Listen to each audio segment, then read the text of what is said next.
Augustin Delivoye, bonjour, bienvenue sur le plateau de Demos et Démos. Vous êtes président de l'Institut de protection de la santé naturelle. Oui. Brièvement, quel est votre parcours pour en arriver là? J'ai un parcours un peu particulier, mais je suis avocat de formation. Je suis passé à Bruxelles où j'ai travaillé 6 ans comme lobbyiste, c'est-à-dire que j'ai défendu des clients auprès de responsables politiques, défendu des secteurs, défendu des associations, des entreprises, pour défendre leurs intérêts, pour que des responsables politiques changent un certain nombre de lois, prennent des décisions allant dans le sens de tel ou tel secteur ou telle entreprise qui était menacée. Donc je dirais que j'ai depuis le départ un peu cette vocation de défendre. Ouais. Et il y a environ un an, ça fait depuis un an et demi, je me suis lancé dans l'aventure de l'IPSN, mais ça arrivait vraiment petit à petit, ça a été une construction. Parce que j'avais donc différents clients et j'ai rencontré des médecins en France et en Belgique, les deux, mais pas pour les mêmes raisons, qui m'ont dit mais toi qui défends des causes auxquelles tu tiens, toi qui te bats sur ces sujets qui te tiennent à cœur, pourquoi tu ne nous défends pas nous? Et j'étais un peu surpris parce que Des médecins, et je ne pensais pas que des médecins auraient particulièrement besoin de se défendre. J'ai toujours eu l'impression qu'ils défendaient bien leurs intérêts. Et en fait, ce que je n'avais pas tout de suite vu, c'est que c'était essentiellement des homéopathes. Ah oui. Et les homéopathes, évidemment, dans le clan des médecins, sont vraiment une minorité à part. Et c'est eux qui m'ont ouvert un peu les yeux sur les médecines naturelles. Et en m'intéressant de plus en plus près au sujet, je me suis rendu compte qu'effectivement, il y avait une espèce de paradoxe très bizarre entre une demande forte des gens pour se soigner naturellement et en même temps, aucune réponse de l'administration, une impossibilité de se soigner, des médecins qui connaissent mal ces médecines et pour ceux qui les pratiquent, qui sont directement menacés. C'est-à-dire qu'aujourd'hui, un médecin qui va faire de la phytothérapie, de l'homéopathie, qui va passer par certains produits, s'il veut bien faire son travail, il prend des risques considérables et il risque notamment plus que ça, il risque une radiation. Un bon homéopathe aujourd'hui, un bon phytothérapeute, s'il veut bien soigner ses patients, il a intérêt à prendre des produits qui en France ne sont pas autorisés et donc il met en péril son des compléments alimentaires, gagne-pain. Des compléments alimentaires ou des plantes qui ne sont pas forcément légales. Qui ne sont pas autorisées en France, qui vont l'être ailleurs, en Europe. Oui, vous dites en France, mais dans d'autres pays autour de nous, tout ça, c'est des choses qui existent assez naturellement, qui sont reconnues, qui sont... Alors, dans chaque pays, les situations varient quand même. Mais ce qui est sûr, c'est qu'en Europe du Nord, il y a un mouvement depuis un certain nombre d'années qui a permis aux médecines naturelles d'avancer. Donc aujourd'hui, un praticien, un thérapeute, un médecin qui propose des produits naturels sera beaucoup moins menacé en Europe du Nord qu'en Europe du Sud. Et puis le Royaume-Uni, comme souvent, est un peu à part avec ses propres régimes. Mais donc, ce qui est quand même intéressant, c'est qu'on aperçoit que qu'il s'agisse des États-Unis, du Canada ou de l'Europe du Nord, on commence à avoir une vraie reconnaissance des médecines naturelles. Dans le domaine de la nutrition, on a des études, on a un certain nombre d'arguments qui commencent à peser lourd, on sait qu'il y a des choses à proposer. Dans le domaine de la phytothérapie, c'est pareil. Et là où les réticences sont les plus fortes, c'est finalement en France et puis dans toute l'Europe méditerranéenne. Alors je pense que vous avez quand même élargi votre champ d'action, vous ne vous êtes pas arrêté aux médecins, vous avez intégré la totalité des thérapeutes de médecine naturelle, j'imagine. Oui, ça c'est évident. Non, que je milite aussi avec vous, je me sens concerné, j'ai pas envie d'être isolé. Non, encore avec les médecins, toi tu vas pas tarder donc. Ça va venir. Mais c'est des médecins qui effectivement m'ont poussé dans ce domaine, mais en définitive très rapidement j'ai rencontré d'autres thérapeutes qui avaient des difficultés qui étaient assez semblables. C'est-à-dire que là où les médecins ont l'horreur des médecins, les thérapeutes ils vont être confrontés à l'administration, ils vont être confrontés aux fraudes, ils vont être confrontés à tout un système qui les voit d'un mauvais œil. Ils doivent faire extrêmement attention à ce qu'ils disent, ils doivent faire extrêmement attention à ce qu'ils font avec leurs patients. Donc évidemment,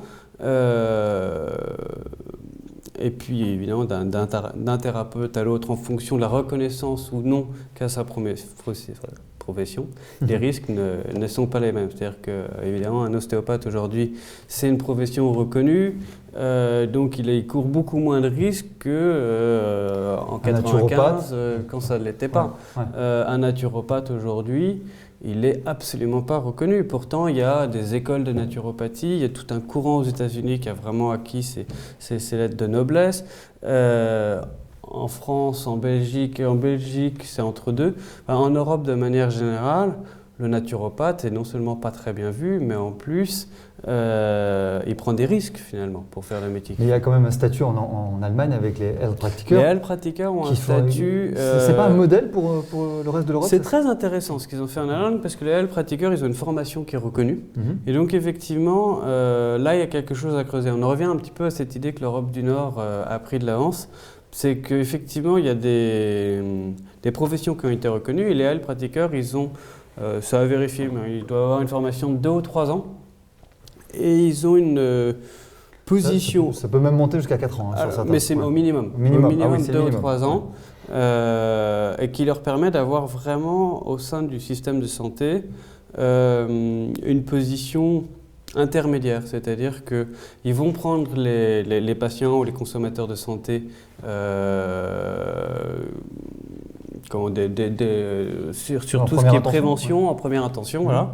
Et puis ils vont aussi permettre à leurs patients d'être orientés ici ou là en fonction de leurs besoins, ce qu'aujourd'hui des médecins ne font pas forcément. C'est-à-dire qu'on n'est pas encore… C'est un peu le rôle du généraliste en France, mais qui n'est pas forcément facile à assumer. Ça se fait pas du tout. C'est le rêve c'est Luc Montagnier qui dit ça. Il dit, moi je rêve d'une clinique où on aurait d'un côté un naturopathe, de l'autre un ostéo, de troisième un kiné, un médecin généraliste d'un côté. Et c'est vrai que les Heilpraktiker en Allemagne, avec leur approche un peu différente, et assez généraliste finalement, ont ce réflexe-là. Et ce qui est intéressant, c'est que du coup, il y a un certain nombre de traitements qui se développent en Allemagne, alors que dans d'autres pays, en Belgique ou en France, ne voient absolument pas le jour. Il y a des maladies qui sont reconnues grâce au travail que font les Heilpraktiker. Je pense notamment à la maladie de Lyme. Là, il y a une différence hallucinante entre ce qui se passe en France et ce qui se passe en Allemagne. Et l'IPSN était à Strasbourg il n'y a encore pas si longtemps à manifester avec l'association Lyme sans frontières, où on a tenu à rappeler qu'on ne pouvait pas accepter qu'en Allemagne, il y ait, je ne sais plus, ça doit être 1 million de cas reconnus, et en France, on est autour des 50 000. C'est complètement aberrant. Alors parce que les tiques ne traversent pas la frontière, c'est ça? Oui, voilà, c'est ça. C'est Tchernobyl 2. Voilà, c'est ça. Ça, vous n'êtes pas au courant des effets de douane. Enfin, bon, c'est très particulier. Ah, on a les Alpes. Ah oui, non, ça franchit ça. Une tique n'y va pas. Mais donc voilà. Et alors, ce qui est sûr, c'est que dans notre action, cette approche comparative, elle est très utile. Parce que par la force des choses, d'un pays à l'autre, on fait les choses différemment. Et donc, on s'aperçoit que certains médicaments vont être considérés comme dangereux en France, là où ils ne le sont pas en Italie. Certains traitements sont reconnus en Allemagne, mais ne vont pas l'être en France. Et c'est là où on peut essayer de faire avancer le débat, parce qu'on se dit, bon, finalement, les Allemands, ils ne sont pas plus arriérés que nous. C'est culturel ou c'est à un autre niveau? Parce que c'est vrai qu'on on nous parle souvent des médecines naturelles et la presse officielle dénigre un petit peu tout ça parfois, où on parle avec un peu de condescendance. Est-ce que c'est ça qui crée cette résistance-là? Est-ce que c'est parce qu'il y a un mouvement de fond? Ou est-ce qu'il y a d'autres choses qui se passent en fait? Moi, je ne dirais pas que la presse en parle avec nécessairement de condescendance au premier abord. C'est-à-dire quand on regarde, il y a une espèce de vogue sur les médecines naturelles, on les voit absolument partout. Elles permettent aux journalistes de vendre leurs journaux, et je pense qu'il y a un intérêt réel des gens. Mais on est encore, qu'il se soit chez les journalistes ou chez les gens, et je parle de manière large, un pas à passer. C'est-à-dire qu'on les considère, mais on parle de médecine douce pour tout ce qui est petit bobo, tout ce qui ne porte pas à conséquence. Mais dès qu'on passe au stade d'après, là, il n'y a plus personne. Il faut quand même qu'il y ait le mot du médecin. Vous avez raison, mais je vais quand même aller voir le médecin. On ne sait jamais, des fois qu'ils disent quelque chose d'autre. C'est un peu ça. Oui. Et si le médecin dit autre chose, c'est fini pour notre… Et c'est très difficile d'aller contre les habitudes. Ah oui, ça.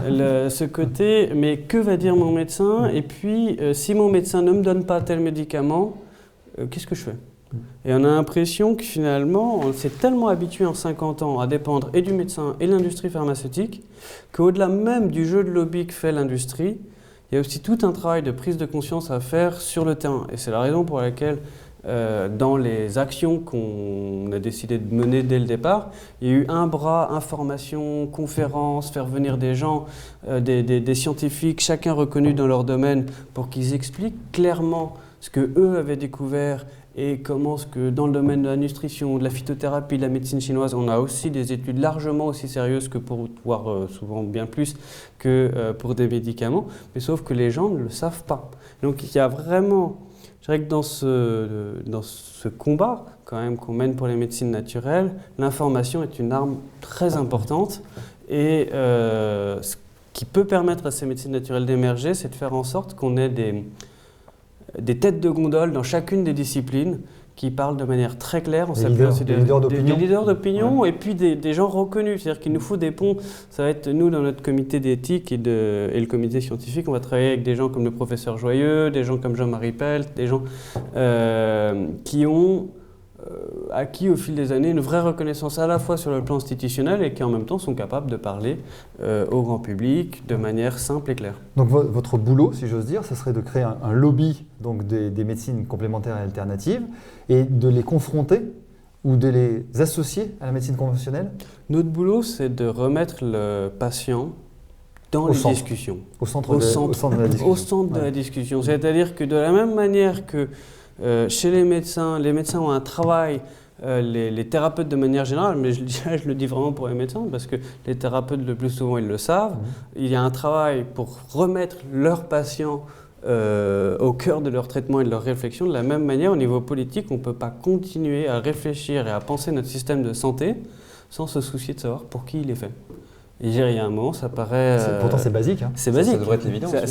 C'est affreusement basique, mais à force de mettre en place un système qui est très technique, où des lois sont prises au niveau européen, il faut 10-15 ans avant qu'une idée soit transformée en loi.